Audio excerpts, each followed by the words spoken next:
ہیں کہ اللہ تبارک و تعالیٰ نے انسان کو کس لیے بنایا۔ ایک بات کرتا ہوں آگے چلوں گا، اللہ پاک نے انسان کو کس لیے بنایا؟ حالانکہ فرشتوں نے کہا تھا کہ مولا ہم تیری تسبیح بیان کرنے والے ہیں، ہم تیری پاکی بیان کرنے والے ہیں، ہم تیری عبادت کرنے والے ہیں، نہ روٹی مانگتے ہیں، نہ کپڑا مانگتے ہیں، نہ گھر مانگتے ہیں، ہمیں کچھ نہیں چاہیے، ہم ہر وقت تیری عبادت کرتے رہیں گے۔ حالانکہ انسان کو بنایا، انسان کو روٹی بھی چاہیے، کپڑا بھی چاہیے، فرمایا کہ گھر بھی چاہیے، گاڑی بھی چاہیے، ہر چیز چاہیے، اس کے باوجود رب نے انسان کو بنایا کیوں؟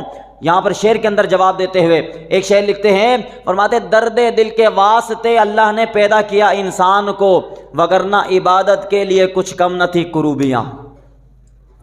فرمایا کہ یہ انسان کے اندر جو درد ہے نا، جو سسکیاں ہیں، جو آنسو ہیں، کیونکہ فرشتوں کے اندر یہ نہیں ہے، فرشتے کے اندر غم نہیں ہے، تکلیف نہیں ہے، سسکیاں نہیں ہیں، آہیں نہیں ہیں۔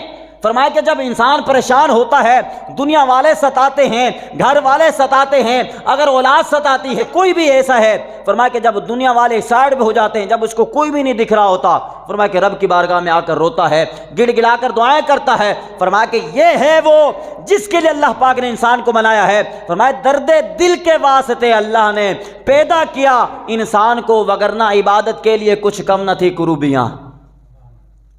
عبادت کرنے والے ڈھیر تھے اللہ کے، وہ تو نہ روٹی مانگتے، نہ کپڑا مانگتے، نہ گھر مانگتے، نہ کچھ مانگتے ہیں، ان کو کچھ نہیں چاہیے، اللہ کی عبادت میں لگے ہیں۔